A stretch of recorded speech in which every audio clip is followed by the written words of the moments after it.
semana passada, né, a epidemiologia, a frequência, a dificuldade do diagnóstico da embolia pulmonar, a tríade, os principais fatores de risco. É importante a gente ter esses fatores de risco em mente, visto que o diagnóstico clínico, ele, de certa forma, ele é difícil, né, então, muitas vezes, a chave para esse diagnóstico...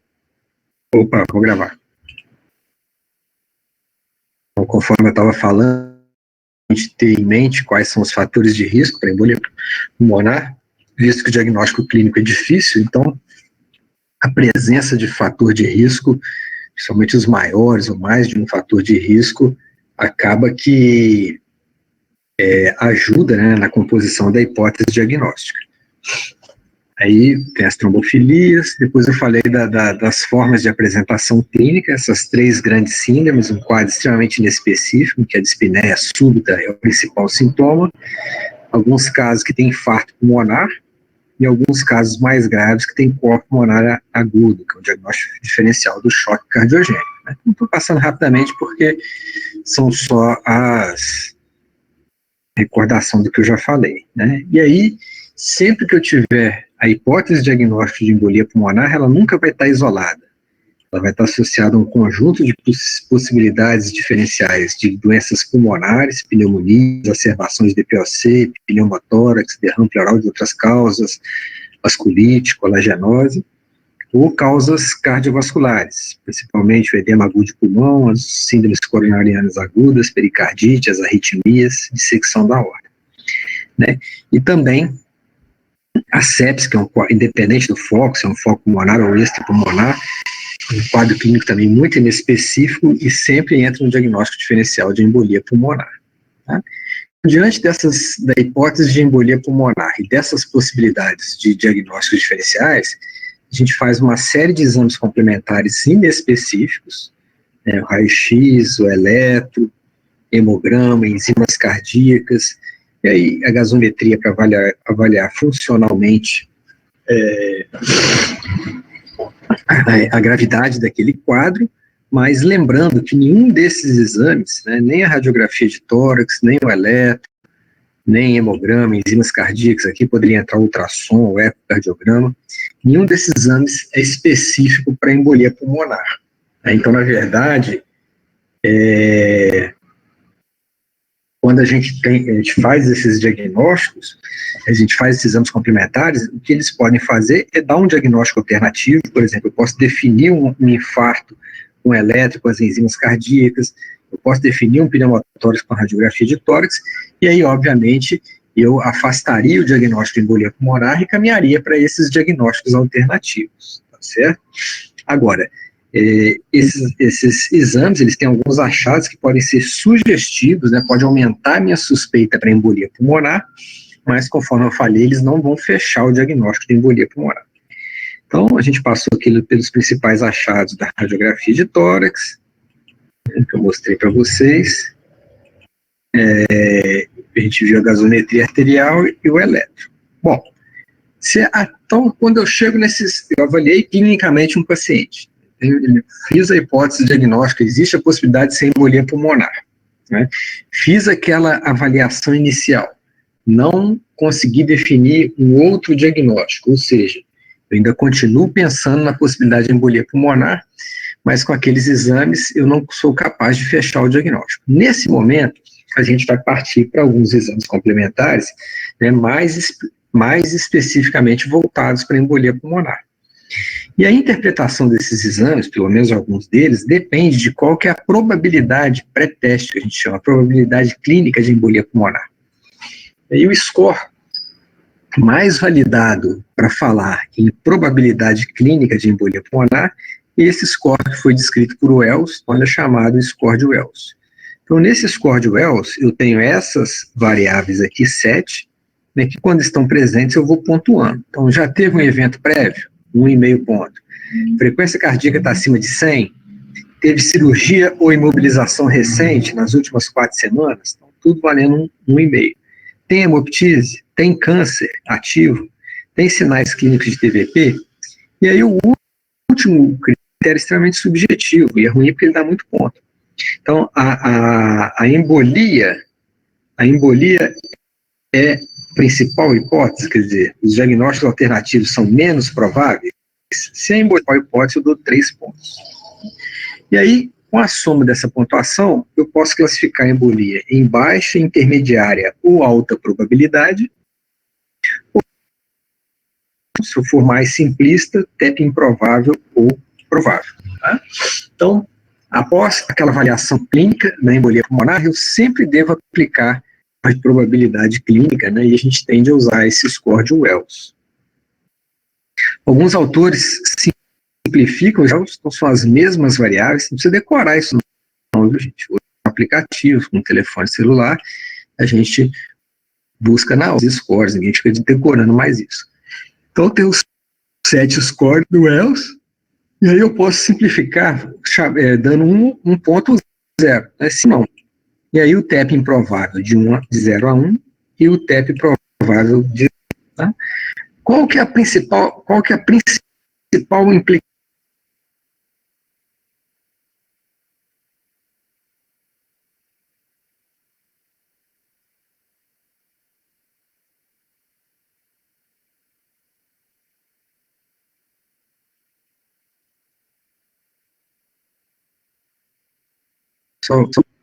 Meu slide não está indo?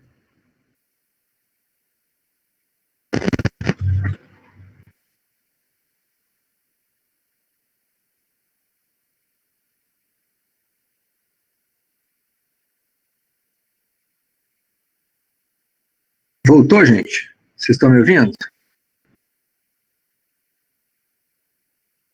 Bom, então a principal aplicação do score de Wells é para a gente poder interpretar um exame complementar muito útil na embolia pulmonar, que é o dedímero.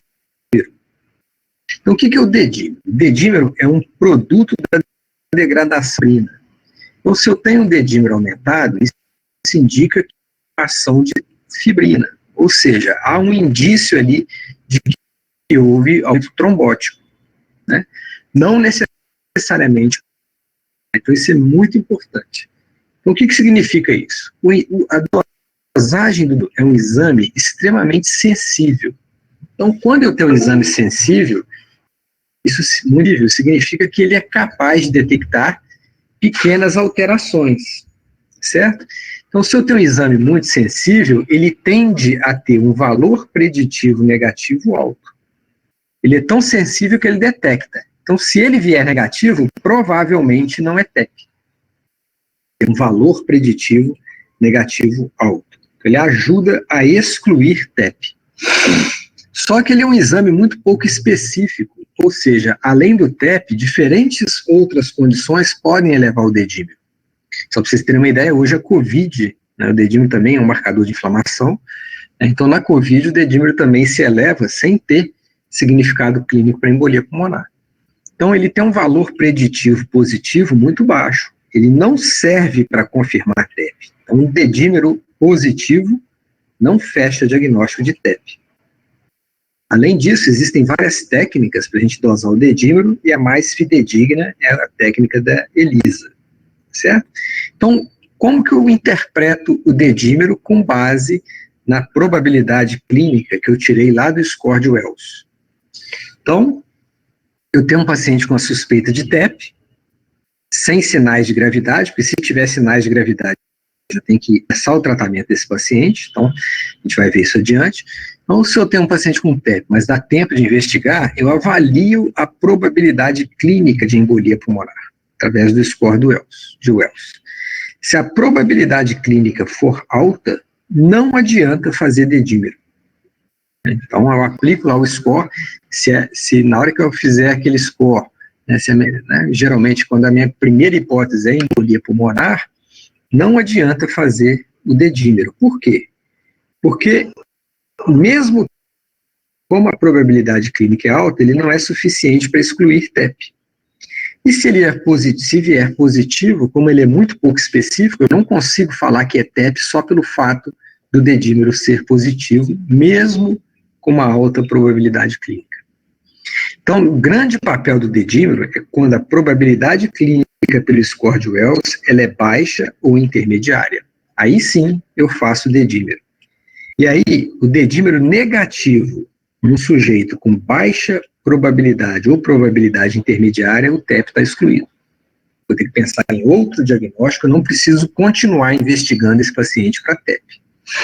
Agora, se nesse paciente com a probabilidade baixa ou intermediária, eu faço o dedímero e ele vem positivo, eu tenho que investigar esse paciente. Tem que partir para o próximo passo diagnóstico.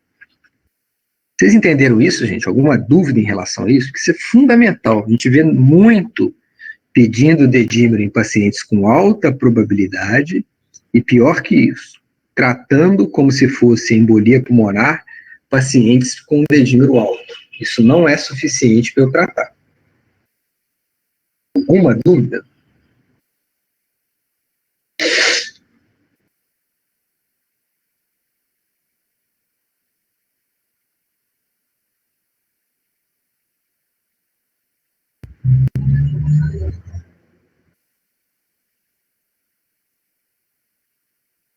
Professor, Opa, pode falar. eu não entendi essa parte aqui do baixo ou intermediária. Ali no dedímero que está o positivo é se o dedímero der positivo. Exatamente.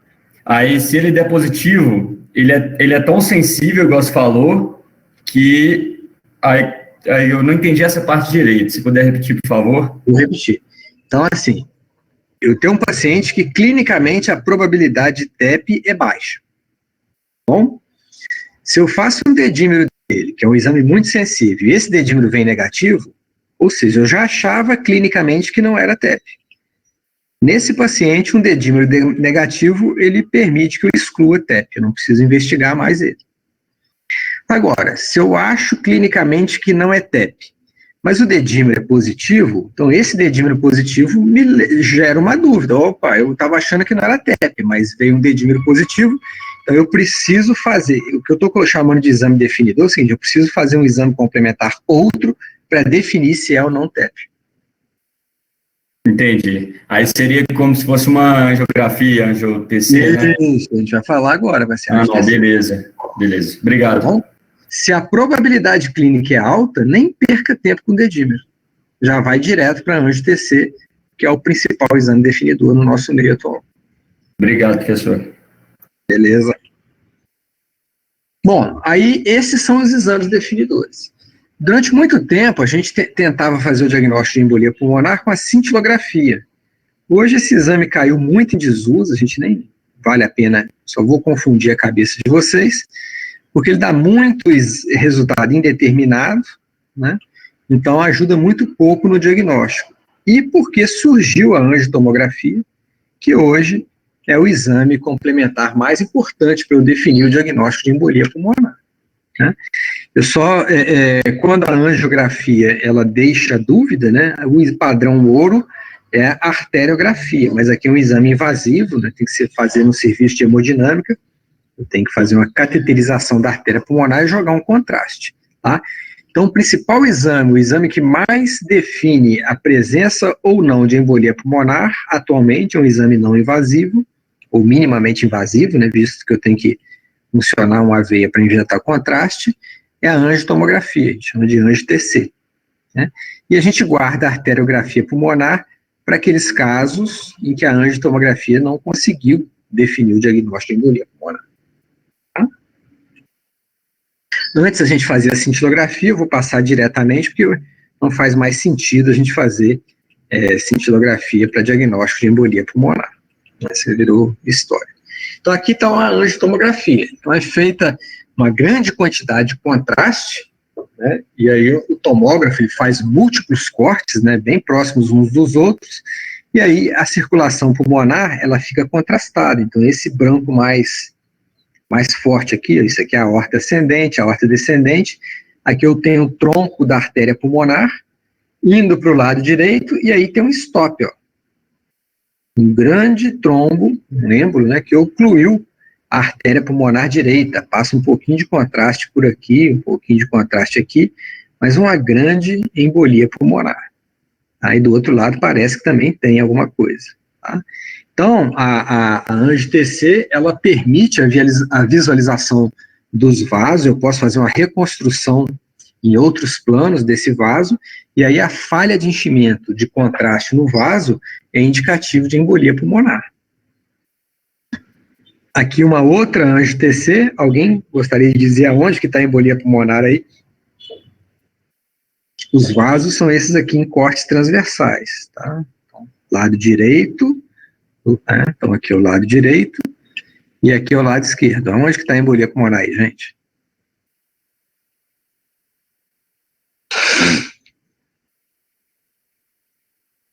Lado direito, né?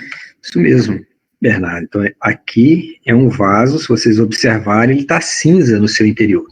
É claro que no exame de angio-TC não seria só esse corte, né? Então, tem vários cortes transversais acima e abaixo desse que eu estou mostrando para vocês, e essa falha de enchimento, ela se repete, e aí na hora que faz a reconstrução longitudinal, a gente vê, seguindo esse vaso, que existe uma falha de enchimento ali, tá bom? Esse aqui é uma angiotomografia. Aqui um outro exemplo, olha, mostrando múltiplas falhas de enchimento do lado esquerdo, a falha de enchimento do lado direito. Não fica cinza, né? O contraste não chega lá. Então, no lugar de ficar branquinho o vaso, ele fica cinza, e aí fechando o diagnóstico de embolia pulmonar. Tá? Então, essa é a forma que a gente faz de embolia pulmonar. Junto com a angio-TC, ajuda muito a gente fazer um ultrassom com Doppler. Então, isso pode ser feito pelo radiologista, né, e a gente também está caminhando para ter a possibilidade do próprio clínico, né, do emergencista, o médico intensivista, o cirurgião, quer dizer, todos nós com formações clínicas, aprendermos a fazer um ultrassom na beira do leito. Né. A faculdade aí de Barbacena, né, nossa faculdade, graças a iniciativas do Pazelli, da Ana Luísa, tem proposto um treinamento de ultrassom com vocês, que aqui teria uma grande aplicabilidade. Então, se você, num contexto de suspeita clínica de embolia pulmonar, se você faz um ultrassom de membros inferiores e encontra TVP, você já pode começar o tratamento desse paciente. Poderia até retardar ou evitar a realização de uma TC, principalmente se houver alguma dificuldade de fazer. Ou então, para reduzir falso negativo. Às vezes você está numa dúvida se tem ou não embolia pulmonar no segmento mais periférico, às vezes deixa dúvida se está contrastado ou não. Então, uma angio-TC duvidosa, mas com ultrassom mostrando TVP, obviamente, você vai valorizar aquele achado que você estava em dúvida e vai fazer o diagnóstico de embolia pulmonar. Tá? Então, o ultrassom, ele ajuda muito no diagnóstico de embolia pulmonar. Sem contar que eu posso tentar achar alterações pulmonares paralelamente, né, pequenos derrames pleurais, consolidações periféricas, que aí não são diagnósticos de embolia, né, mas são achados que num contexto maior podem ir me ajudando a definir, pelo menos aumentar minha suspeita até eu ter o diagnóstico definitivo de embolia pulmonar. Esse fluxograma aqui, ele ajuda a gente, então, a ter todos esses exames na cabeça. Então, eu fiz uma suspeita clínica de embolia pulmonar, eu avalio a probabilidade clínica de embolia pulmonar. Então, aquilo que eu falei, se pelo score de Wells a minha probabilidade clínica é alta, não perca tempo com dedímetro. Faça direto a angio-TC, a tomografia, e aí, se confirmar embolia pulmonar, você trata o paciente, né, se não, vai investigar outros diagnósticos. Tá?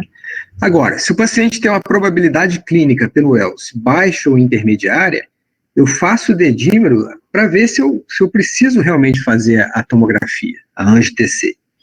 E aí, nesse contexto de baixa ou intermediária probabilidade, se o dedímero for negativo, não é embolia, não preciso tratar. Agora, se o dedímero for positivo, mesmo com a probabilidade clínica baixa, eu volto a pensar em embolia pulmonar. Aí eu faço angio-TC, se vier positivo, eu trato, se vier negativo, não trato. Tá bom? Esse fluxograma aqui, ele é muito prático, mas ele tem uma falha. Né? Qual que é essa falha?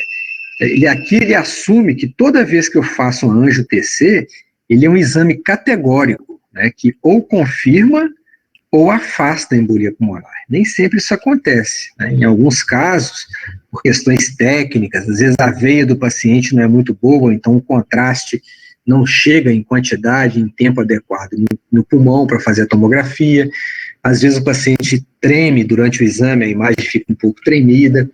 Então, às vezes, a angiotomografia, ela deixa dúvida. Eu não consigo bater o martelo se é ou não embolia pulmonar, tá? Então, nesses casos, igual eu falei, um ultrassom mostrando sinais clínicos de TVP, já pende a balança para o lado do diagnóstico de embolia pulmonar. E a outra possibilidade seria, nesses casos em que a angio-TC ela é não diagnóstica, que está aqui, ó, eu poderia, aí sim, pensar em cintilografia ou até mesmo arteriografia pulmonar, tá? Então, a angio-TC, ou até repetir a angio-TC, se a questão foi técnica, né, eu posso repetir a angio-TC para ver se um segundo exame mais bem feito, ela define o diagnóstico para mim. Então, as opções são essas, fazer ultrassom com Doppler, fazer uma arteriografia ou repetir a angio-TC. Poderia também fazer a cintilografia, mas é um exame hoje muito pouco usado, porque ele raramente define o diagnóstico de embolia pulmonar. Quando, nos pacientes graves, então são aqueles pacientes que têm um TEP maciço, né, então é aquele TEP com repercussão hemodinâmica, com hipotensão, esses pacientes, geralmente, eles vão para a UTI, né? Então, se eu tenho um paciente com TEP e choque cardiogênico, um choque, ele vai para a UTI. E aí, às vezes, é difícil, se o paciente estiver muito instável, eu não consigo levá-lo até a tomografia. Então, nesses pacientes, um ecocardiograma na beira do leito é muito útil. Por quê?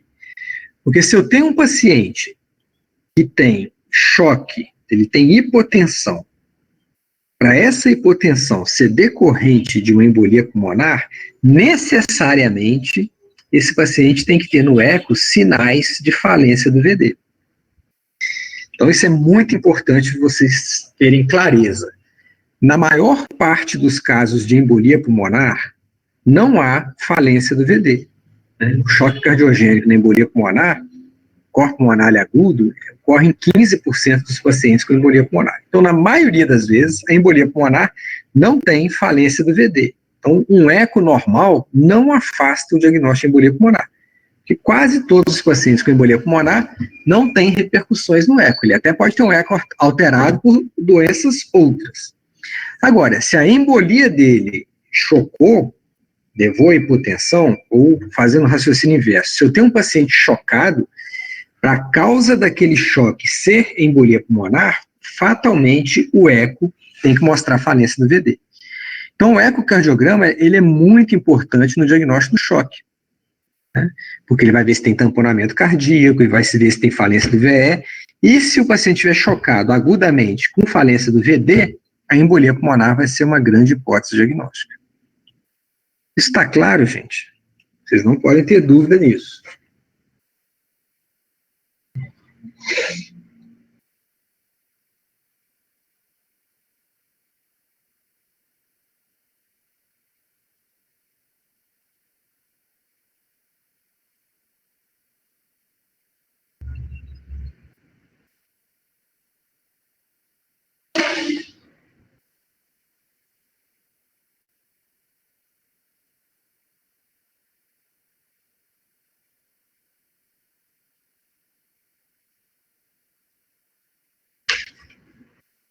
Então, tá bom.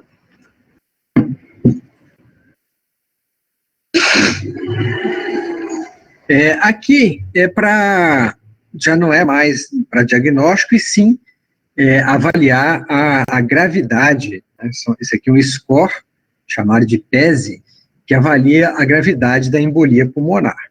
Então, ninguém também vai decorar isso. Primeira coisa é a idade, então já é uma pontuação, que é a idade em anos. Se for homem, ganha mais 10 pontos, se tiver câncer, mais 30 pontos, falência cardíaca, 10 pontos, ciência cardíaca, doença pulmonar, e por aí vai, tá? E aquele simplificado. Mas no PESI original, veja qual que é a grande importância disso. Se o paciente for classe 1, então se na hora que eu somar isso tudo aqui, ele der menos de 65 pontos, então o primeiro pressuposto é que ele tenha menos de 65 anos, senão ele já sai com 65 anos, esse paciente ele tem uma mortalidade muito baixa. Então, isso aqui ajuda muito, porque pacientes com classe 1 e 2, você pode até considerar tratar essa embolia pulmonar em casa, sem precisar internar esse paciente. Já a partir das classes 3, 4 e 5, né, esses pacientes precisam ser internados, tá bom? Então, esse score de PESE, ele tem essa aplicação clínica, não serve para o diagnóstico. Depois que eu fiz o diagnóstico de embolia, eu posso avaliar esse paciente, né, e a classe 1 e classe 2 eu posso considerar fazer o tratamento em casa. Eu posso ainda aumentar ainda a minha avaliação de gravidade desses pacientes com exames complementares. Então, como é que eu faço isso? Quando o paciente tem aquele score 1 ou 2, o risco dele é muito baixo, eu nem preciso de nenhum exame complementar. Ele não tem choque, o PESE dele é 1 ou 2, quer dizer, não é 3, nem 4, nem 5, então eu não preciso fazer outros exames de gravidade, esse paciente pode ser tratado em casa. Agora, se o paciente já tem um PESE de 3, 4 ou 5, então a gravidade dele já não é mais baixa, ela é intermediária ou alta. E aí o que vai definir se é intermediária ou alta são alguns exames complementares. Tá bom? Então, eu devo fazer marcadores cardíacos, basicamente BNP e troponina, né? Então, se esses marcadores estiverem positivos, já aumenta uma gravidade. E devo também fazer, nesses pacientes que têm PESE 3, 4 ou 5, um ecocardiograma, né? Então, como que eu vou classificar o paciente intermediário? Se o paciente, ele é PESE 3, 4 ou 5, né, e tem ou sinais de disfunção do VD positivo, ou troponina ou BNP positivo, um ou outro, ele tem uma gravidade intermediária baixa, certo? Se ele tem os dois positivos, mas não está chocado, ele tem uma gravidade intermediária alta. E aquele que tem falência no eco, tem biomarcadores positivos e está hipotenso, ele tem uma probabilidade alta. Bom, isso é mais para vocês, não quero que vocês decorem isso, né? Mas só para vocês verem como que a gente constrói a gravidade de um paciente com embolia pulmonar. Então eu faço primeiro uma avaliação clínica, em que basicamente idade, sexo masculino é mais grave, algumas comorbidades, câncer, insuficiência cardíaca e doença pulmonar crônica, e alguns achados no exame físico de gravidade. Pulso mais que 110, hipotenso, frequência respiratória maior que 30, hipotérmico, alteração do estado mental ou hipoxemia, né? E aí eu construo o meu diagnóstico. Toda vez que der 3, 4 ou 5, vale a pena fazer um eco e dosar troponina e BNP, que são marcadores cardíacos, de disfunção cardíaca, né? E aí eu vou construindo a gravidade dessa embolia pulmonar. Isso, é o BNP, né, Juliano? Um é o BNP e o outro é a troponina. E a partir daí eu vou tratar o meu paciente com embolia pulmonar. Então, a primeira coisa que a gente precisa ter em mente é o seguinte: eu tenho dois grandes objetivos do tratamento da embolia pulmonar: prevenir recorrência e reduzir a oclusão da circulação. Então, quando eu tenho um paciente com embolia pulmonar e essa embolia não está gerando choque cardiogênico, ele não está hipotenso, o tratamento desse paciente é com anticoagulação. A gente vai heparinizar, anticoagular esse paciente. Pode ser heparina, pode ser outras medicações. E o próprio sistema fibrinolítico é que vai dissolver o trombo que gerou aquela embolia pulmonar. Tá? Então, na grande maioria dos casos, 85% dos casos de embolia pulmonar, o meu objetivo não é recanalizar a circulação pulmonar. Quem vai recanalizar é o sistema fibrinolítico do paciente. Eu vou dar heparina para que ele não tenha outro evento embólico em cima daquele. Agora, se eu tenho uma embolia pulmonar já com hipotensão, já com choque, não dá tempo de eu esperar o sistema fibrinolítico desse paciente agir. Então, eu já tenho que fazer a fibrinólise desse paciente. Então, embolia pulmonar com hipotensão, esse paciente tem que receber fibrinolítico. Os objetivos secundários aí, né, do tratamento da embolia é que quando eu anticoagulo esse paciente, diminui a liberação de substâncias vasoativas e broncoativas pelo trombo, isso melhora a clínica do paciente. Se ele tiver hipotência, eu vou ter que fazer reposição volêmica e eventualmente usar vasopressor para melhorar a PA dele. E se ele tiver hipoxêmico, eu tenho que dar oxigênio para ele, para melhorar as trocas gasosas dele. Tá? Então, seria mais ou menos o que a gente chama de tratamento de suporte. Mas o tratamento mesmo da embolia pulmonar está aqui, o tratamento medicamentoso, que eu vou falar agora para vocês. Tá? Então, como que eu faço a heparinização, que é a anticoagulação, né, para aquele doente que tem embolia pulmonar e não está chocado. Eu quero anticoagular esse paciente para que ele não faça mais eventos embólicos e dê tempo do sistema fibrinolítico agir. Então, a forma mais tradicional é o que a gente chama de heparina não fracionada, ou heparina standard. Tá? Eu faço uma dose, eu não quero que vocês guardem essas doses, não precisa, mas eu só quero que vocês prestem atenção aqui numa coisa. Eu faço uma dose de ataque de 5.000 unidades de heparina e faço uma dose de manutenção geralmente de 1.200 unidades por hora. Certo? Então eu faço esse ataque e começo 1.200 unidades por hora. Bom, aqui tem uma proposta de montar o soro que vocês não precisam guardar. Qual que é o problema disso? Essa heparina não fracionada, ela é um pool de moléculas de tamanhos, de peso molecular variados e de ação variada. Então, quando eu inicio heparina não fracionada, eu não sei qual que vai ser a resposta do paciente a esse anticoagulante. Então, essa dose inicial, para alguns doentes, vai ser adequada, para outros doentes, ela vai ser uma dose baixa, e para outros doentes, ele vai ser uma dose alta. Então, não adianta só fazer a heparina, eu preciso monitorar a anticoagulação desses pacientes.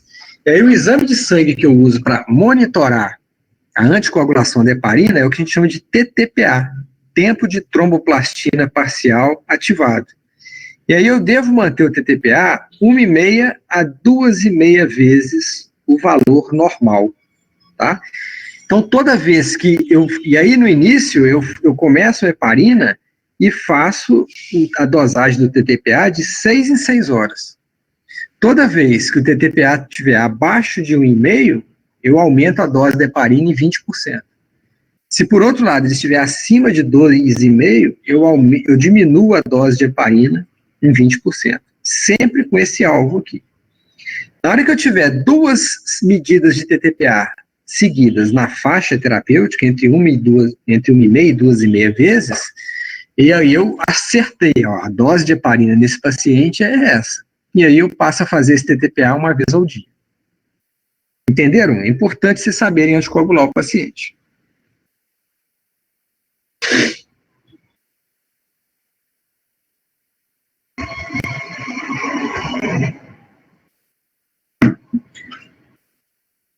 A heparina é uma medicação parenteral. Ela tem algumas complicações, principal o sangramento, principalmente se ela estiver acima da faixa, né, acima de 2,5 vezes o TTPA. A heparina também pode levar plaquetopenia, então toda vez que eu começo a heparina, eu tenho que dosar diariamente a plaqueta desse paciente. E se essa plaqueta cair muito, abaixo de 50.000, lembrando que o limite inferior de plaqueta é 150.000, se a plaqueta cair abaixo de 50.000, tem que suspender a heparina.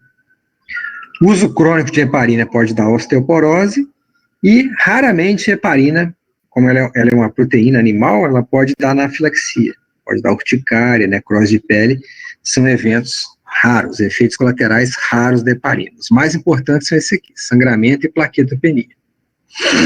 Tá? Bom, por essa dificuldade de usar a heparina venosa, que eu tenho que ficar fazendo exame de sangue de 6 em 6 horas e ficar ajustando a dose, né, surgiram as heparinas de baixo peso molecular, que foram uma evolução da heparina. Então, o que acontece? Na heparina de baixo peso molecular, as moléculas elas são mais uniformes em seu peso molecular, então a resposta anticoagulante do paciente ela é presumível, eu posso predizer. Então, quando eu uso heparina de baixo peso, eu ajusto a dose por quilo. Então, só alguns exemplos aqui. Enoxaparina, 2 miligramas por quilo dia. Essa outra aqui em unidades, 225 unidades por quilo dia.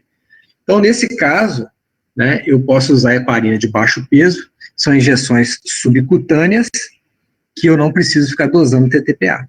Tá? Qual é a desvantagem da heparina de baixo peso? É muito importante, ela é muito mais prática, mas por que eu preciso saber usar a heparina standard? Por quê?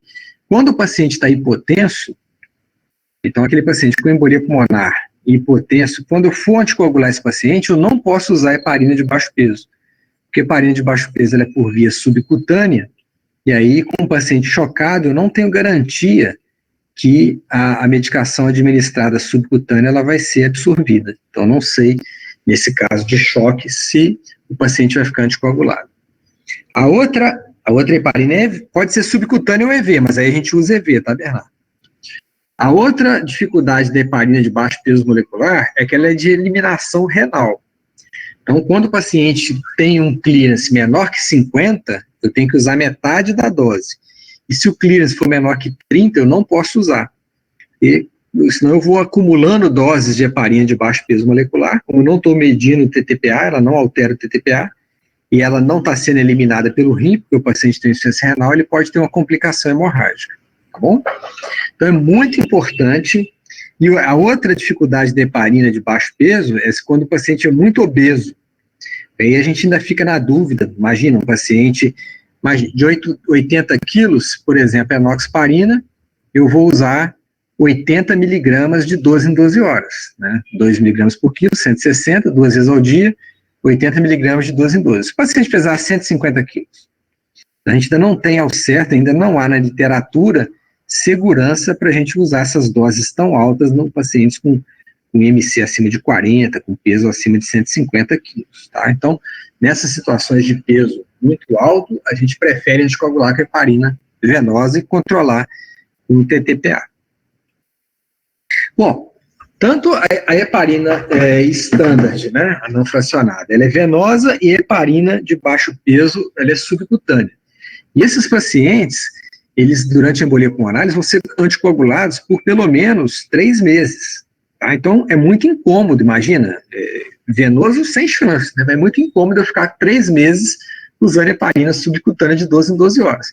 Então, a heparina, ela é o anticoagulante inicial, mas para fazer uma transição para o anticoagulante oral. E o anticoagulante oral clássico é a varfarina, né, que é o Marevan. E a varfarina, ela age inibindo os fatores da coagulação que são vitamina K dependentes. Tá? E aí, quando eu começo uma anticoagulação com heparina, já no primeiro dia eu começo a varfarina. Por quê? Como a varfarina vai inibir a síntese dos fatores vitamina K dependentes, ela só vai agir depois de 4, 5 dias. Porque ela vai inibir a síntese desses fatores, mas esses fatores vinham sendo sintetizados e estão presentes. E eles têm uma meia-vida. Então eu começo a varfarina hoje, por isso que eu nunca começo a varfarina sozinho, eu começo a heparina com varfarina. Por quê? Porque daqui a 3, 4, 5 dias a varfarina vai estar fazendo efeito, aí eu vou poder tirar a heparina. Se eu não começar com heparina, né, eu só vou estar com o meu doente anticoagulado daqui a 3, 4, 5 dias. Então não pode começar a anticoagulação com varfarina sozinha. A gente entra no primeiro dia junto com a heparina. E da mesma forma que a heparina, a varfarina tem uma resposta errática. Tá? Então eu preciso controlar a ação da varfarina com RNI. Né? Eu devo tentar manter o RNI desses pacientes entre 2 e 3. Tá? Também tem a complicação de sangramento, algum efeito inicial trombótico, mas não tem importância clínica, porque a gente sempre começa a varfarina junto com a heparina. Então, esse efeito inicial trombótico da varfarina, ele é contrabalanceado pela heparina. Também pode dar necrose de pele, muito raro, e aqui é importante, olha, a varfarina não pode ser usada na gravidez. No primeiro trimestre ela é teratogênica, e depois no final da gestação, ela pode ultrapassar a placenta e gerar sangramento fetal. Tá? Então, se uma gestante tiver um evento embólico, tiver embolia pulmonar, ela vai ser tratada durante toda a gestação com heparina. Então, como é que fica o tratamento da embolia pulmonar? Eu começo heparina e varfarina, e vou ajustando a dose da heparina com base no TTPA e da varfarina com base no RNI. Depois de 5, 7 dias de heparina, que é o tempo mínimo que eu uso de heparina, se a anticoagulação com a varfarina já estiver na faixa terapêutica, eu posso suspender a heparina e manter o meu paciente só com varfarina. Tá? Então, essa é a forma de anticoagular esses pacientes. Mais recentemente, surgiram os novos anticoagulantes, que é o que vocês devem estar vendo aí, né? E provavelmente vocês são uma geração de médicos que não vão usar a varfarina. Eles vão anticoagular os pacientes com esses anticoagulantes novos. Inibidor da trombina, que é a dabigatrana, Paradaxa, ou o que a gente usa mais, que é o inibidor do fator 10A, rivaroxabana ou apixabana, né, que é o xarelto e o eliquis. Então, eles são superiores, são mais práticos que a varfarina, porque eles são tão eficazes quanto a varfarina, só que eles não precisam fazer aquele acompanhamento pelo RNI. Então, é muito mais fácil anticoagular um paciente com esses novos anticoagulantes do que com a varfarina. Tá? Os estudos clínicos que compararam, que não sei, ninguém vai decorar isso, mas compararam a dabigatrana, a rivaroxabana, a pixabana com a varfarina, são segmentos de 6 meses a 12 meses, mostraram resultados bem semelhantes, né? E geralmente um pouquinho mais seguros em relação a complicações hemorrágicas. Tá? Então aqui, se você pegar, ó, a ocorrência de novo evento ou óbito por embolia pulmonar, muito semelhante nos dois grupos. Mesma coisa aqui, muito semelhante nos dois grupos. Então, a eficácia desses novos anticoagulantes em comparação com a varfarina é muito semelhante. Ó. Os resultados são quase sempre iguais. Tá? Geralmente, então a grande vantagem é que você não precisa ficar monitorando o RNI desses pacientes. E a grande desvantagem é que é muito caro. Então, um tratamento de um mês aí com essas medicações, às vezes fica aí 250, 300 reais. Estou muito atualizado no preço, mas é mais ou menos por aí. Trombolítico. Então, isso tudo que eu falei é na embolia pulmonar naquele paciente que não está chocado, ele não tem repercussão hemodinâmica. Então, eu vou só anticoagular esse paciente, né, enquanto ele melhora clinicamente. Se o meu paciente tem embolia pulmonar com repercussão hemodinâmica, ele deve ser trombolizado, né, ele vai receber o RTPA, né, que é a ateplase. As outras possibilidades de indicação de trombolítico não estão totalmente definidas, então a gente não lança a mão delas, porque os trombolíticos aumentam muito o risco de complicação hemorrágica. Então, falência de VD, hipoxemia grave, TVP extensa, são algumas indicações que já tentaram ampliar a indicação de trombolítico, mas acabou não fazendo. E os trombolíticos têm as mesmas contraindicações do infarto. Né? Então, se o paciente tem um sangramento ativo, se ele teve parada, então existe uma série, se ele teve um evento cerebrovascular recente, então existe uma série de contraindicações para os trombolíticos que a gente tem que fazer aqui também. Bom, por fim, para a gente terminar, por quanto tempo que eu devo tratar um paciente com embolia pulmonar? Tá? Então, se eu tenho uma embolia pulmonar num paciente com fator de risco que eu identifico, e principalmente esse fator ele vai ser retirado, então, por exemplo, embolia pulmonar em quem estava usando anticoncepcional, embolia pulmonar num pós-operatório, embolia pulmonar num trauma com fratura, ou seja, houve a embolia pulmonar, mas aquela situação, aquele fator de risco para embolia pulmonar, ele é transitório. Então, nesses pacientes, eu posso fazer um tratamento de 3 meses. É o mais precoce, é o mais curto possível. Não se trata embolia por menos de 3 meses.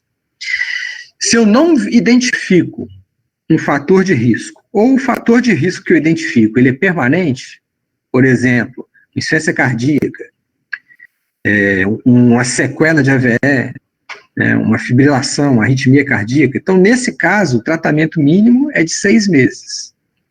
E mesmo assim, ao final de 6 meses, eu vou avaliar se vale a pena ou não prolongar esse tratamento. A gente vai ver.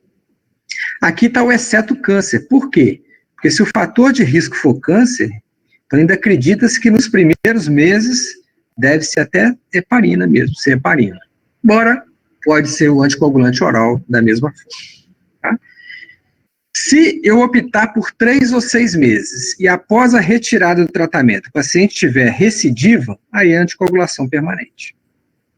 Tá? Então, eu decido o período, né, suspendo ao final daquele período que eu decidi, e aí sigo o meu paciente. Né? Se não tiver mais recorrência, tudo bem. Se houver alguma recorrência, eu volto, trato novamente a embolia pulmonar, e aí não retiro mais.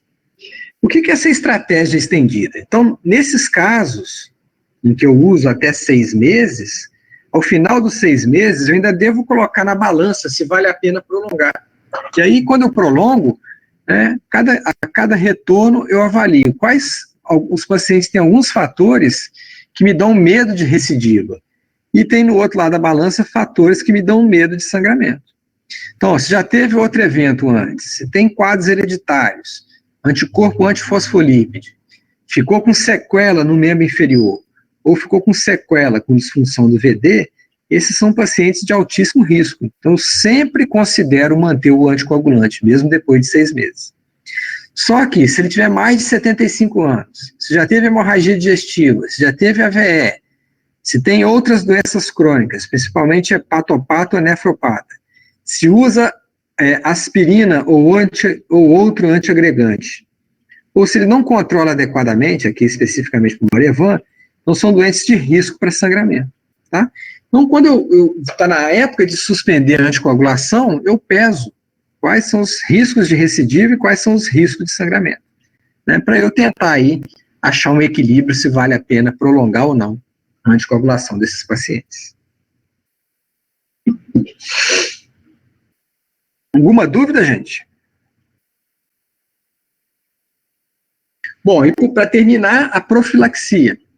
Aí, vocês viram que a embolia pulmonar, ela ocorre, às vezes, na vigência de fatores de risco, principalmente quando o paciente está internado, esses fatores são muito frequentes. Tá? Então, toda vez que eu tiver com um paciente internado por uma condição clínica, durante a sua internação, ele tem que ficar o tempo todo recebendo profilaxia. Pode ser preparina comum, aquilo é subcutânea também, 5.000 unidades de 8 em 8 ou 12 em 12, geralmente a gente põe 12 em 12 horas, ou uma dose diária daquela heparina de baixo peso molecular. Tá?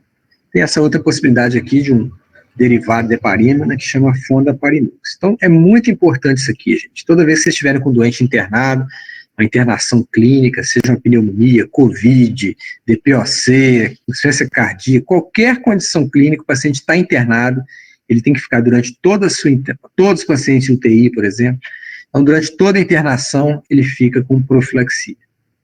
E para os cirurgiões, futuros cirurgiões, eu classifico a cirurgia como de baixo risco, moderado ou risco elevado.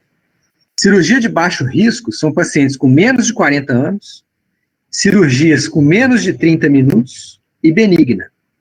Então, são praticamente cirurgias ambulatoriais, ou cirurgias bem simples, por exemplo, apêndice, vesícula por vídeo. Então, esses pacientes realmente não precisam de heparina, não precisam de anticoagulante, basta indicar deambulação precoce, eles já saem da cama no primeiro para o segundo dia, então não há necessidade. Agora, se o paciente tem mais de 40 anos, se a cirurgia durou mais de 30 minutos, ou se ele tem alguma comorbidade, então ele deve receber uma profilaxia igualzinho ao doente clínico, ou heparina não fracionada de 12 em 12, ou aquela de baixo peso, uma vez por dia. Agora, para uma cirurgia de risco elevado, isso aqui não é suficiente. Tem que aumentar. Então, geralmente são cirurgias ortopédicas ou oncológicas. Né? Então, que geralmente o que a gente faz é isso aqui, é usar heparina de baixo peso em dose dobrada. No lugar de usar uma vez ao dia, usa de 12 em 12 horas. E aí a gente mantém isso aqui geralmente 15 dias após alta. O tempo todo que ele está internado, mais 15 dias depois que ele vai para casa. Tá? Cuidado, viu, gente? Embolia é causa de óbito, é causa de complicações graves no pós-operatório. Alguma dúvida, gente, sobre a embolia pulmonar? Uma aula extensa, né, mas é muito importante, visto que é uma doença frequente, de difícil diagnóstico, né, que o clínico, o cirurgião, todo mundo tem que saber tratar.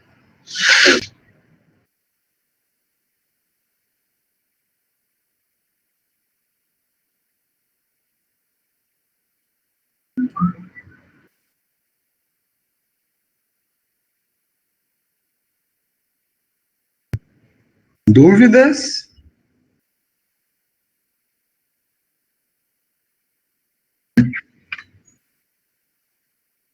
Tudo certo?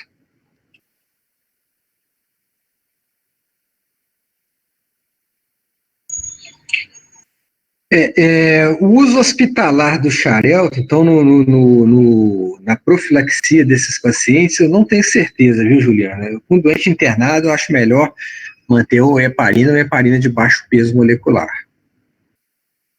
O xarelto seria mais para aquele quadro já depois da alta, aí sim você pode deixar ele com xarelto.